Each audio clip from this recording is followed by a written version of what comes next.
김은둔갑 20번째 방송입니다. 앞으로 4번밖에 안 남았네요. 오늘은 팔문신장에 대해서 살펴보겠습니다. 팔문은 일가 팔문과 시가 팔문이 있는데 그 차이는 다음과 같습니다. 일가 팔문은 모든 변화의 결과가 일주에 있다 하여 일주의 변화를 초석으로 삼고, 시가 팔문은 모든 변화의 결과가 시주에 있다 하여 시주의 변화를 기초로 삼고 있습니다. 따라서 일가 팔문과 시가 팔문의 포국은 그 방법이 다릅니다. 팔문은 천지인 삼재 가운데 인상의 요인을 설명하는 요소로서 기문 삼중반 가운데 천반과 지반의 영향을 받으면서 인반의 중심 요소를 형성하는 중요한 위치에 있습니다. 기문국을 해석할 때 문, 괴, 성의 상호 영향력이 어떻게 작용하는지를 알아야 기문국에서의 길흉이 어떻게 변하는지 판단할 수 있기 때문입니다. 팔문과 팔괘의 상호 관계는 팔문을 군으로, 팔괘를 신으로 봅니다.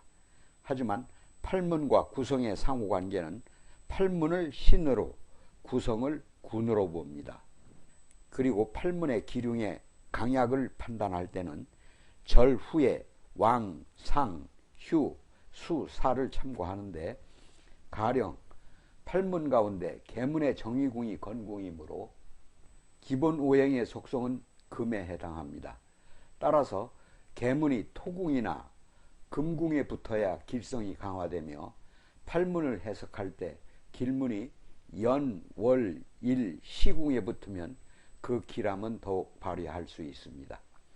이것은 팔괘의 생기복독과 같은 길성도 동일하게 해석합니다. 기문둔갑은 본래 방위와 연관이 있어서 일종의 방위학이라고 할 수 있는데, 특히 팔문을 이용하여 방향을 선택하는 경우가 허다합니다. 가령 조사에는 사문, 포획에는 상문, 휴가에는 휴문을 사용하는데 용신방의 기륭을 헤아려 판단해야 합니다. 기문둔갑의 기는 삼기, 을, 병, 정으로 경금의 강인함을 두려워하지 않고, 문은 팔문으로 방위와 관련이 있습니다. 팔문을 해석하기 위해서는 팔문의 근본적 성향을 알아야 합니다. 그것은 팔문의 기본 자리에서 나오므로 팔문의 원래의 자리, 즉 정의궁을 잘 살펴야 됩니다. 팔문의 정의궁은 가운데 중앙을 중심으로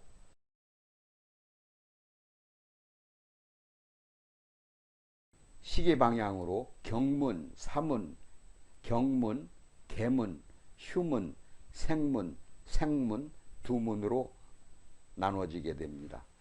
구성은 천상, 팔문은 인상, 팔괘는 지상이 되어 천인지 삼재를 구성합니다.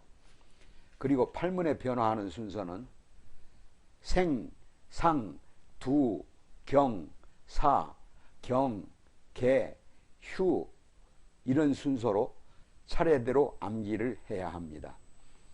팔문이 어느 궁에 있어도 정해진 기본 오행의 속성은 변하지 않습니다. 이를테면 경문이 감궁에 있으면 화기운이 수의 기운 위에 앉아 있으므로 경문의 근본적 기질은 감소하게 됩니다. 팔문의 기본 의미를 살펴보면 생문은 활동하고 전진하는 생동의 문으로 망래의 속성을 가지고 있습니다. 상문은 활동하다가 상처를 입는 절망의 문으로 장남의 속성을 가지고 있습니다. 두문은 막히고 갇히는 고요의 문으로 장녀의 속성을 가지고 있습니다. 경문은 먹고 마시고 노는 잔치의 문으로 차녀의 속성을 가지고 있습니다. 사문은 쇠락하고 몰락하는 죽음의 문으로 노모의 속성을 갖고 있습니다.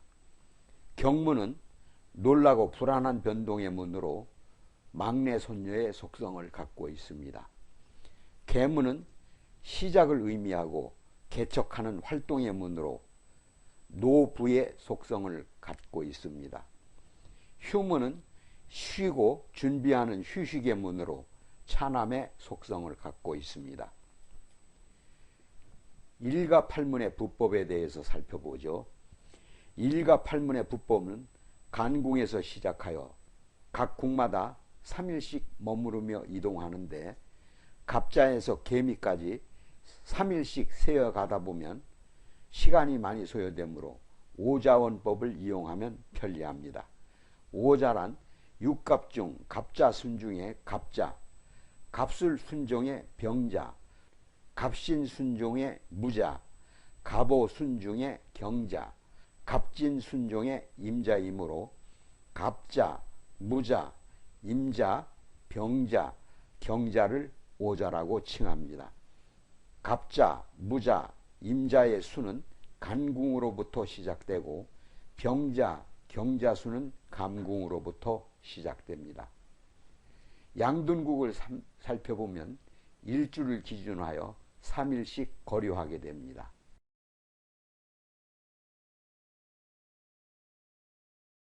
중앙을 기준하여 시계 방향으로 계묘, 갑술, 을해, 정유, 무술, 기해, 신유, 임술, 계해가 맨 위에 앉아 있고 2시 방향에는 을류, 병술, 정해, 기유, 경술, 신해가 앉고 있습니다.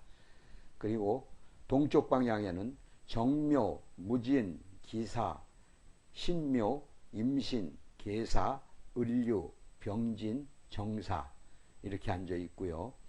그 다음에 4시 방향에는 기유, 경진, 신사, 계묘, 갑진, 을사, 그 다음에 남쪽 방향에는 병자, 정축, 무인, 경자, 신축, 이민 이런 시계 방향 순으로 돌고 있습니다. 양둔국의 팔문 부법은 간궁에서부터 갑자, 을축, 병인 이렇게 3일씩 묻고요. 태궁에서 정묘, 무진, 기사 또 3일씩 묻고 다시 손궁에서 경호, 신미, 임신 3일씩을 머물며 육식갑자가 끝날 때까지 계속해서 이궁, 감궁, 건궁, 진궁, 곤궁 순으로 3일씩 머무르며 진행합니다. 양두는 동지부터 하지 전까지를 가리킵니다. 음둔국을 살펴보겠습니다. 음둔국도 마찬가지 일주에서 3일씩 거류하게 됩니다.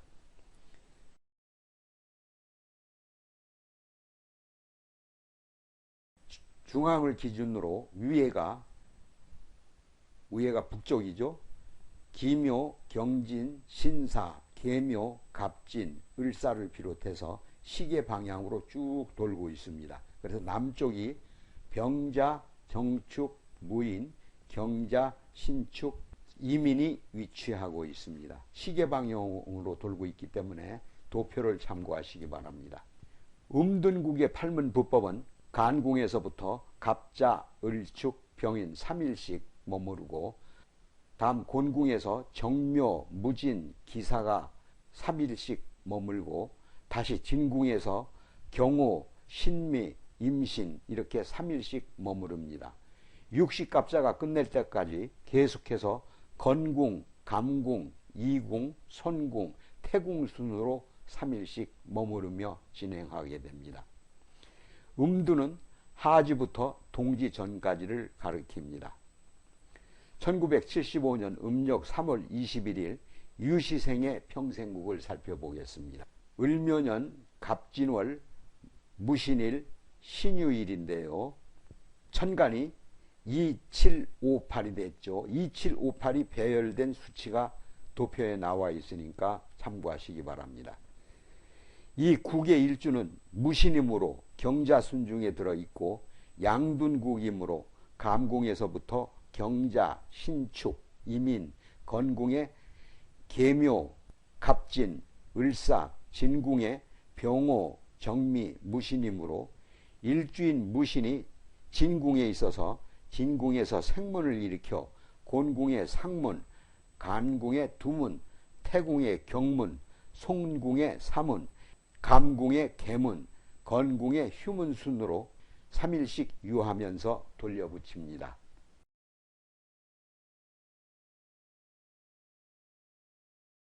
(1971년) 음력 8월 12일 사시생의 평생국을 살펴보겠습니다.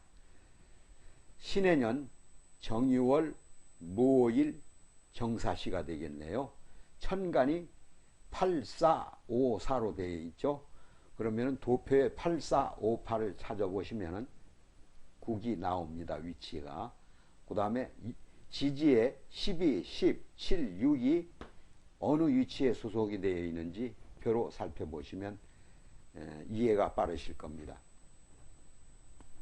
이 국의 일주는 무오이므로 임자 순중에 들어있고 음둔국이므로 간궁에서부터 임자, 개축, 갑인, 곤궁에는 을묘, 병진, 정사, 진궁에는 무오, 기미, 경신인 까닭에 일주 무오가 진궁에 있으니 진궁에 생문을 붙이고 건궁에 상문, 감궁에 두문, 손궁에 사문, 태궁에 경문, 간궁에 계문, 곤궁에 휴문 순으로 3일씩 유하면서 진행하게 됩니다. 음둔, 양둔을 막론하고 갑자, 무자, 임자수는 진행 방향이 다르지만 건궁에서부터 3일씩 세어나가고 병자, 경자수는 음둔, 양둔이 진행 방향이 다르지만 감궁에서부터 3일씩 세어나가게 됩니다.